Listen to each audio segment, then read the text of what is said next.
யாத்திராகமம் 15:18 அழகா சொல்லுது, கர்த்தர் சதா காலங்களாகிய என்றென்றைக்கும் ராஜரீகம் பண்ணுவார். அல்லேலூயா. அவர்தான் பண்ணுவார், பண்ணுகிறார், பண்ணிக்கோ அப்படிலாம் இல்லை, பண்ணுவார். அவர் தான் பண்ணுவார், அவர் தான் ராஜரிகம் பண்ணுவார், அவர் தான் அரசாளுவார், அவர் தான் என்னை ஆளுகை செய்வார். ஏன்னா அவர் தான் என் எஜமானன், அவர் தான் என்னை உருவாக்கினவர், அவர் தான் என்னை படைத்தவர், அவர் தான் என்னுடைய நாயகர்.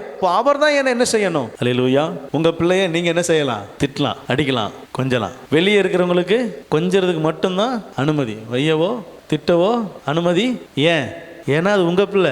உரிமை யாருக்கு இருக்கிறதோ அவங்களுக்கு தான் அதுக்கு உண்டான மொத்த அதிகாரமும் என்ன செய்யுது? உண்டு. மற்ற யாருக்கும் அந்த அதிகாரம் கிடையாது. அதே போலதான் ஆண்டவரும் சொல்றாரு, நான் உங்களுடைய தகப்பன். ஆண்டவர் சொல்றாரு, நீங்க என்னுடைய பிள்ளைகளா இருக்கிறீங்க. ஒரு தகப்பன் தன் பிள்ளையை தோளில் தூக்கி சுமப்பது போல நான் இந்நாள் வரைக்கும் உங்களை என்ன செய்திருக்கிறேன்? சுமந்து வந்திருக்கிறேன். தகப்பன் என்று ஆண்டவர் சொல்லுகிறார். நான் தான் உன்னை தோளில் தூக்கி சுமந்து வந்தேன். நான் தான் உங்களோட நல்ல ஆயன், நான் தான் நல்ல மெய்ப்பன், நான் தான் உங்களை என்ன செய்தேன்? சுமந்து வந்தேன். அப்ப நான் தான் உங்களுக்கு உண்டான அதிகாரத்தை வைத்திருக்கிறேன். நான் தான் உங்களை ஆளுகை செய்கிறவர், நான் தான் உங்களை படைத்தேன், நான் தான் உங்களை ஏற்படுத்தினேன், எனக்காக உங்களை என்ன செய்தேன்? உருவாக்கினேன். அல்லேலூயா. ஆண்டவர் சொல்றாரு, சகல அதிகாரமோ என்னிடத்துல இருக்குமானால் நீ தத்தளிப்பு இல்லாம என்ன செய்யலாம்? வாழ்க்கை பயணத்தில் பயணிக்கலாம். ஒருவேளை ஆண்டவரை விட்டு போக தான் செய்வேன் அப்படின்னு மந்தையை விட்டு எகிரி குதிக்கிற, தாவி குதிக்கிற ஆடா இருப்போமானால் ஓநாய்க்கு பயப்படணும், பொல்லாத மனுஷனுக்கு பயப்படணும், காட்டு பூனையை பார்த்தா கூட என்ன செய்யணும்? பயப்படணும். எதை பார்த்தாலும் பயப்படணும். ஏன்? மந்தைக்குள்ள இல்லாததுனால. மந்தைக்குள்ள இருந்தா மந்தையின் தலைவன், மெய்ப்பன் பொறுப்பு, அவர் தான் எல்லாவற்றுக்கும் பொறுப்பா இருப்பார். தாவீது ஏன் சிங்கத்துக்கு வாயை கிழிச்சார்? ஏன் கரடியை கொன்றார்? சும்மா வேலை இல்லாமையா? சும்மா பொழுது போலன்னு போய் கரடியை கொன்னாரா? இல்லை, அவர்தான் அந்த ஆட்டுக்குட்டிக்கு பொறுப்பு, உத்தரவாதம். அப்போ அவர்தான் அதற்கு முன்பதாக நின்று அதனுடைய வாயை கிழிப்பதற்கும் அதை கொல்லுவதற்கும் விடுவிப்பதற்கும் அவர்தான் பொறுப்பு. ஆட்டுக்குட்டி மந்தையில் இருக்கிற வரைக்கும் தான்.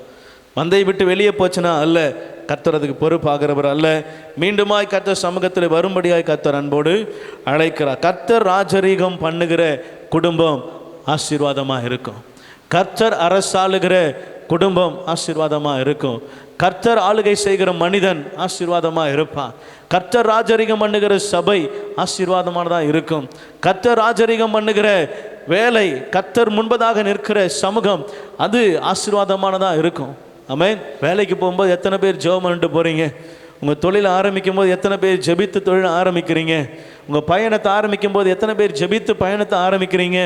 ஆண்டவர் சொல்கிறார், என்னை முன்பதாக நிறுத்துவீர்கள் என்று சொன்னால் நான் அங்கே அரசாளுகிறவராய், அதிகாரம் செலுத்துகிறவராய், ஆளுகை செய்கிறவராய், நான் ராஜரீகம் பண்ணுகிறவராய் இருப்பேன். அல்லேலூயா. கர்த்தர் உங்களுக்கு முன்பதாக ராஜரீகம் பண்ண விரும்புகிறார். அல்லேலூயா.